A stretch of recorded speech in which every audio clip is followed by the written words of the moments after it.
ದೇವರ ಪರಿಶುದ್ಧ ನಾಮಕ್ಕೆ ಸ್ತೋತ್ರ ಉಂಟಾಗಲಿ. ಗುಡ್ ಮಾರ್ನಿಂಗ್ ಪ್ರಿಯ ದೇವರ ಮಕ್ಕಳೇ, ಎಲ್ಲರೂ ಹೇಗಿದ್ದೀರಾ? ಕರ್ತನ ಅತಿ ಪರಿಶುದ್ಧ ನಾಮದಲ್ಲಿ ನಿಮ್ಮೆಲ್ಲರೂ ವಂದನೆ ಸಲ್ಲಿಸ್ತೀನಿ. ಈ ಮುಂಜಾನೆ ವೇಳೆ ದೇವರ ಸನ್ನಿಧಿಯಲ್ಲಿ ಪ್ರಾರ್ಥಿಸೋಣ. ಪರಿಶುದ್ಧನು, ಮಹೋನ್ನತನು, ಸರ್ವಶಕ್ತನೂ ಆಗಿರುವಂಥ ನಮ್ಮ ಪರಲೋಕದಲ್ಲಿರುವಂಥ ತಂದೆಯ ದೇವರೇ, ಅಪ್ಪ, ಈ ಒಂದು ಒಳ್ಳೆಯ ಸಮಯಕ್ಕಾಗಿ ಸ್ತೋತ್ರ ಕರ್ತನೆ. ತಂದೆಯ ದೇವರೇ, ನಿನ್ನ ಪಾದ ಸಮೂಹದಲ್ಲಿ ಪ್ರಾರ್ಥಿಸಲು, ಜೀವನ ವಾಕ್ಯವನ್ನು ಧ್ಯಾನಿಸಲು ಕೊಟ್ಟಂಥ ಕೃಪೆಯಾಗಿ ಸ್ತೋತ್ರ ಕರ್ತನೆ. ನೋಡ್ತಿರುವಂಥ ಪ್ರತಿಯೊಬ್ಬರನ್ನು ನಿನ್ನ ಹಸ್ತಕ್ಕೊಪ್ಪಿಸಿಕೊಟ್ಟು ಪ್ರಾರ್ಥಿಸ್ತೇನೆ. ಚಿಕ್ಕವರು ಮೊದಲುಗೊಂಡು ದೊಡ್ಡವರ ಪ್ರಯತ್ನ ದೇವರಾತ್ಮನ ಈ ಮುಂಜಾನೆ ವೇಳೆಯಲ್ಲಿ ನೀನು ಆಳ್ವಿಕೆ ಮಾಡೋ ರಾಜ. ಒಂದೊಂದು ಪದಗಳ ಗೂಢಾರ್ಥಗಳನ್ನು ತಿಳಿಯಪಡಿಸು ಸ್ವಾಮಿ ದೇವರೇ. ಈ ವೇಳೆ ರಾಜ, ನಾವು ಯಾವುದೇ ಒಂದು ಭಾರದಲ್ಲಿ, ಯಾವುದೇ ಒಂದು ಪರಿಸ್ಥಿತಿಯಲ್ಲಿ, ಯಾವುದೇ ಒಂದು ಚಿಂತೆಯಲ್ಲಿ ಬಿದ್ದಿರಬಹುದು. ಆದರೆ ದೇವರೇ, ಮನುಷ್ಯರು ನಮ್ಮೊಬ್ಬೊಬ್ಬರ ಮುಖಗಳನ್ನು ನೋಡ್ಬೋದು. ಆದರೆ ನನ್ನ ತಂದೆಯ ದೇವರೇ ಎಸಪ್ಪ, ನೀನು ನಮ್ಮ ಹೃದಯವನ್ನು ತಿಳಿದಿರುವ ದೇವರಾಗಿದ್ದೀಯ. ಹೃದಯವನ್ನು ಪರಿಶೋಧನೆ ಮಾಡುವಂಥ ದೇವರಾಗಿದ್ದೀಯ. ಈ ವೇಳೆಯಲ್ಲಿ ಪ್ರತಿಯೊಬ್ಬರ ಸ್ಥಿತಿಗಳನ್ನು, ಪರಿಸ್ಥಿತಿಗಳನ್ನು ಎಲ್ಲವನ್ನು ತಿಳಿದಿರುವ ದೇವರೇ, ನಿನ್ನ ಹಸ್ತಕ್ಕೆ ನಮ್ಮೆಲ್ಲರನ್ನು ಸಮರ್ಪಿಸಿಕೊಟ್ಟು ಪ್ರಾರ್ಥಿಸ್ತೀನಿ. ನನ್ನನ್ನೇ ನಿನ್ನ ಹಸ್ತಕ್ಕೊಪ್ಪಿಸಿಕೊಟ್ಟು ಪ್ರಾರ್ಥಿಸ್ತೀನಿ. ಅದರಿಂದ ಅಂತ್ಯದವರೆಗೂ ನಿನ್ನ ಸಾನ್ನಿಧ್ಯ ನಮ್ಮ ಸಂಗಡ ನಡೆಸು. ಎಲ್ಲ ಸ್ತುತಿ, ಸ್ತೋತ್ರ, ಘನಮಾನ, ಮಹಿಮೆಗಳು ನಿಮ್ಮೊಬ್ಬರಿಗೆ ಸಲ್ಲಲಿಕ್ಕತ್ತನೆ.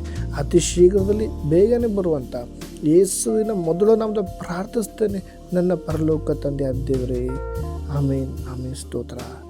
ಪ್ರಿಯ ದೇವರ ಮಕ್ಕಳೇ, ಕರ್ತನ ಅತಿ ಪರಿಶುದ್ಧ ನಾಮದಲ್ಲಿ ಮತ್ತೊಂದು ಬಾರಿ ನಿಮ್ಮೆಲ್ಲರೂ ವಂದನೆ ಸಲ್ಲಿಸ್ತೀನಿ. ಎಲ್ಲರೂ ಹೇಗಿದ್ದೀರಾ? ನೀವೆಲ್ಲರೂ ಸಂತೋಷವಾಗಿ ಚೆನ್ನಾಗಿದ್ದೀರಾ ಅಂತ ಅನ್ಕೊತೀನಿ.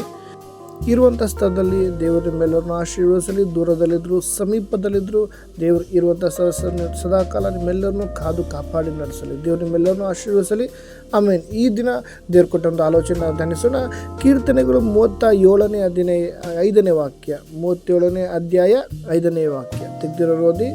ನಿನ್ನ ಭೂಯಾತ್ರೆಯ ಚಿಂತೆಯನ್ನು ಯೆಹೋವನಿಗೆ ವಹಿಸಿಬಿಟ್ಟು ಭರವಸೆದಿಂದಿರು, ಆತನೇ ಅದನ್ನು ಸಾಗಿಸುವನು. ಇಷ್ಟು ಜನ ನಂಬ್ತೀರಾ? ನಮ್ಮ ಒಬ್ಬರ ಜೀವಿತವನ್ನು ನನ್ನ ದೇವರು ಸಾಗಿಸ್ತಾ ಇದ್ದಾನೆ, ನನ್ನ ದೇವರು ನಡೆಸ್ತಾ ಇದ್ದಾನೆ. ಈ ರೀತಿ ನೀವು ನಂಬುವುದಾದರೆ ಪ್ರಿಯ ದೇವರ ಮಗುವೆ ಆಮೇಲೆಂದು ಟೈಪ್ ಮಾಡಿ. ಯಾಕಂದರೆ ಈ ಮುಂಜಾನೆ ವೇಳೆ ಪ್ರಿಯ ದೇವರ ಮಗುವೆ, ಪ್ರತಿಯೊಬ್ಬರ ಜೀವಿತದಲ್ಲಿ ಅನೇಕ ಒಂದು ಭಾರಗಳು, ಚಿಂತೆಗಳು ಜೀವಿತದಲ್ಲಿ ಹೊಂದಿಕೊಂಡಿರ್ತಾರೆ.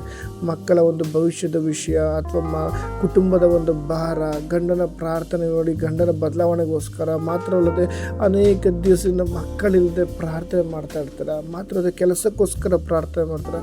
ಹೀಗೆ ಅನೇಕ ರೀತಿಯಲ್ಲಿ ಪ್ರಾರ್ಥನೆಯೊಂದಿಗೆ, ಚಿಂತೆಯೊಂದಿಗೆ ದೇವರು ಕೂತಿರ್ತಾರೆ. ಆದರೆ ಪ್ರಿಯ ದೇವರ ಮಗುವೆ, ಈ ಮುಂಜಾನೆ ವೇಳೆ ನೀವು ಒಬ್ಬೊಬ್ಬರು ಯಾವುದೇ ಚಿಂತೆಯಲ್ಲಿ ನೀವು ಇರಬಹುದು, ಯಾವುದೇ ಪರಿಸ್ಥಿತಿಯಲ್ಲಿರ್ಬೋದು. ಈ ಲೋಕದಲ್ಲಿ ನೋಡುವುದಾದರೆ ಪ್ರಿಯ ದೇವರ ಮಗುವೆ, ಮಾನಸಿಕವಾಗಿ ನಾವು ಏನು ಮಾಡೋಕ್ಕಾಗದಿರ್ಬೋದು. ಆದರೆ ಯಾರ್ಯಾರು ದೇವರನ್ನ ನಂಬಿರುತ್ತಾರೋ, ತಮಗೆ ಯಾವುದಾದ್ರು ಮಾಡೋಕ್ಕಾಗೋದಿಲ್ವೋ ಅದನ್ನು ನನ್ನ ತಂದೆಯ ದೇವರು ಮಾಡ್ತಾನೆ. ಎಷ್ಟು ಜನ ನಂಬ್ತೀರಾ? ಇವತ್ತು ನಿಮ್ಮ ಜೀವಿತದಲ್ಲಿ ಸಮಾಧಾನ ಇಲ್ವಾ? ಸಮಾಧಾನ ಕೊಡುವಾದ ದೇವರು ನನ್ನ ದೇವರಾಗಿದ್ದಾನೆ. ಇವತ್ತು ನಿಮ್ಮ ಜೀವಿತದಲ್ಲಿ ಬಿಡುಗಡೆ ಇಲ್ವಾ? ನನ್ನ ದೇವರು ನಿಮ್ಮ ಜೀವಿತದಲ್ಲಿ ಬಿಡುಗಡೆ ಕೊಡುವ ಶಕ್ತನಾಗಿದ್ದಾನೆ. ಇವತ್ತು ನಿನ್ನ ಕುಟುಂಬದಲ್ಲಿ ಸಮಾಧಾನ ಕೊಡಲು ನನ್ನ ದೇವರು ಪರಲೋಕದ ಇಳಿದು ಬರುವಂಥ ದೇವರಾಗಿದ್ದಾನೆ. ನಂಬುವರ ಜೀವಿತ ದೇವರು ಕಾರ್ಯ ಮಾಡ್ತಾನೆ. ದೇವರು ವಾಕ್ಯತೆ, ನಿನ್ನ ಚಿಂತಾ ಭಾರವಿಲ್ಲ, ನನ್ನ ಮೇಲೆ ಹಾಕು, ನಾನು ನಿನಗೋಸ್ಕರ ಚಿಂತಿಸುತ್ತೇನೆ. ಇದರಿಂದ ಅದು ವಾಕ್ಯ ನೋಡೋಣ. ಕೀರ್ತನೆಗಳು 55ನೇ ಅಧ್ಯಾಯ 22ನೇ ವಾಕ್ಯ ನೋಡುವಾಗ, ನಿನ್ನ ಚಿಂತಾಭಾರವನ್ನು ಯೆಹೋವನ ಮೇಲೆ ಹಾಕು, ಆತನು ನಿನ್ನನ್ನು ಉದ್ಧಾರ ಮಾಡುವನು, ನೀತಿವಂತನನ್ನು ಎಂದಿಗೂ ಕದಲಗೊಳಿಸದು. ಆಮೇನ್. ಪ್ರಿಯ ದೇವರ ಮಗುವೆ, ಈ ದಿನ ನಾನು ನೀನು ದೇವರ ಸನ್ನಿಧಿ ನೀತಿವಂತರಾಗಿ ಕಾಣಿಸಲ್ಪಡಬೇಕು. ನೀತಿವಂತನಾಗಿ ನಾನು ನೀನು ಕಾಣಿಸಲ್ಪಡುವಾಗ ನಿನ್ನ ಚಿಂತಾಭಾರ ಏನೇ ಇರ್ಬೋದು, ಆತನದನ್ನು ಉದ್ಧಾರ ಮಾಡುವ ಆತನಾಗಿದ್ದಾನೆ. ಆತನನ್ನು ಅದನ್ನು ನಿನ್ನ ಪ್ರಾರ್ಥನೆ ಕೇಳಿ ನಿನ್ನ ಚಿಂತಾಭಾರದಿರುವಂಥ ಒಂದು ಪರಿಸ್ಥಿತಿಯನ್ನು ಬದಲಾಯಿಸುವ ಆತನಾಗಿದ್ದಾನೆ.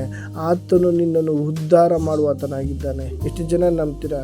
ಇವತ್ತು ನಮ್ಮ ಪರಿಸ್ಥಿತಿಗಳನ್ನು ಬದಲಾಯಿಸುವ ದೇವರು ನನ್ನ ದೇವರಾಗಿದ್ದಾನೆ.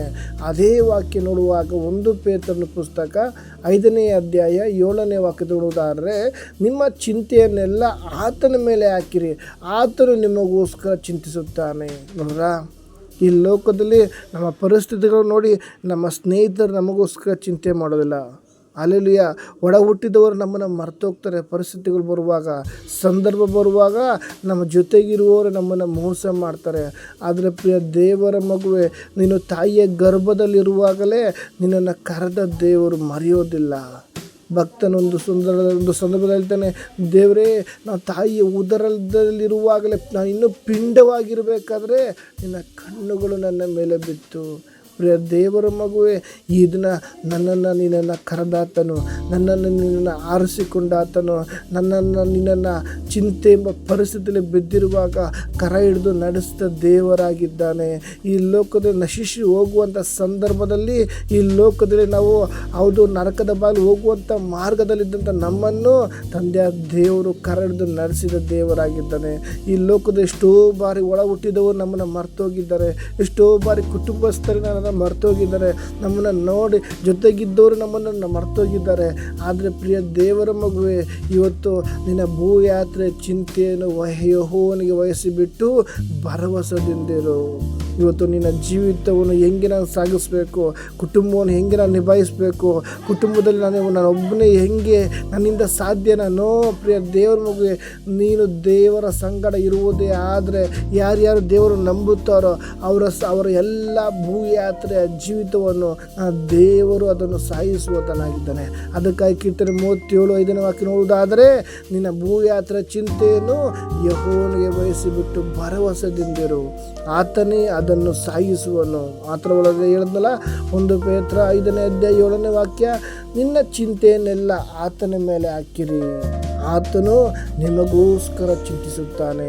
ಹೌದಲ್ವಾ ಪ್ರಿಯ ದೇವರ ಮಗುವೆ, ಈ ಲೋಕದಲ್ಲಿ ನಮಗೋಸ್ಕರ ಯಾರು ಚಿಂತೆ ಮಾಡ್ತಾರೆ? ಪ್ರಿಯ ದೇವರ ಮಗುವೆ, ಮಕ್ಕಳ ವಿಷಯ ನೋಡುವುದಾದರೆ ಕೆಲವು ಸಮಯಗಳು ನಾವು ಕಾಳಜಿ ವಹಿಸ್ತೀವಿ. ಹೌದು, ನಮ್ಮ ಮಕ್ಕಳು ಹಿಂಗೆ ಅಂತ.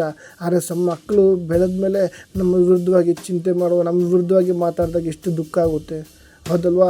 ನಾವು ನಮ್ಮನ್ನು ಕಾಪಾಡಿ ಕಾದು ನಡೆಸಿದ ದೇವರು ಇಕ್ಕಟ್ಟಿನ ಪರಿಸ್ಥಿತಿಯಲ್ಲಿ ನಾವು ನಶಿ ಹೋಗೋದ ಸಂದರ್ಭದಲ್ಲಿ ಕಾಪಾಡಿದ ದೇವರನ್ನು ನಾವು ಚಿಂತೆಯಲ್ಲಿರುವಂಥ ಸಂದರ್ಭದಲ್ಲಿ ಆತನನ್ನು ನಾವು ಮರೆತುಬಿಟ್ಟು ನಾವು ಮಾನಸಿಕವಾಗಿ ಮಾಡಿದ್ರೆ ಹೆಂಗೆ? ಪ್ರಿಯ ದೇವ್ರ ಮಗುವೆ, ಈ ದಿನ ಅನೇಕರು ಮಾನಸಿಕವಾಗಿ ನಾನು ನನ್ನ ಕುಟುಂಬ ಸರಿ ಮಾಡ್ತೀನಿ, ನಾನು ನನ್ನ ಕೆಲಸದ ಪರಿಸ್ಥಿತಿ ಬದಲಾಯಿಸ್ತೀನಿ, ನನ್ನ ಪರಿಸ್ಥಿತಿ ನಾನು ಬದಲಾಯಿಸ್ತೀನಿ ಅಂತ ಮಾನಸಿಕವಾಗಿ ಮಾಡೋಕ್ಕೋಗಿ ಅವರು ಎಷ್ಟೋ ಜನ ಸೋತು ಹೋಗಿದ್ದಾರೆ.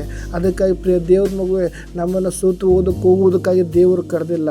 ಈ ದಿನ ನಿನ್ನ ಪರಿಸ್ಥಿತಿಯನ್ನು ಬದಲಾಯಿಸುವ ಆತನೊಬ್ಬನಿದ್ದಾನೆ, ನಿನ್ನನ್ನು ತಿಳಿದಿರುವ ಆತನೊಬ್ಬನಿದ್ದಾನೆ, ನಿನ್ನ ನಡೆಸುವ ಆತನೊಬ್ಬನಿದ್ದಾನೆ. ಆತ ನಿನಗೋಸ್ಕರ ಚಿಂತಿಸುವವನಾಗಿದ್ದಾನೆ. ಈ ಲೋಕದಲ್ಲಿ ಯಾರು ಚಿಂತೆ ಮಾಡೋದಿಲ್ಲ, ನಿನಗೋಸ್ಕರ ದೇವರು ಚಿಂತೆ ಮಾಡುವಾತನಾಗಿದ್ದಾನೆ. ಅದಕ್ಕಾಗಿ ಈ ಮುಂಜಾನೆ ವೇಳೆ ನಿನ್ನ ಭೂಯಾತ್ರೆ ಚಿಂತೆಯನ್ನು ಯೆಹೋವನಿಗೆ ವಹಿಸಿಬಿಟ್ಟು ಭರವಸೆದಿಂದಿರು, ಆತನೇ ಅದನ್ನು ಸಾಗಿಸುವನು. ಈ ವಾಕ್ಯದ ಮುಖಾಂತರ ದೇವರು ನಿಮ್ಮೆಲ್ಲರನ್ನು ಆಶೀರ್ವದಿಸಲಿ.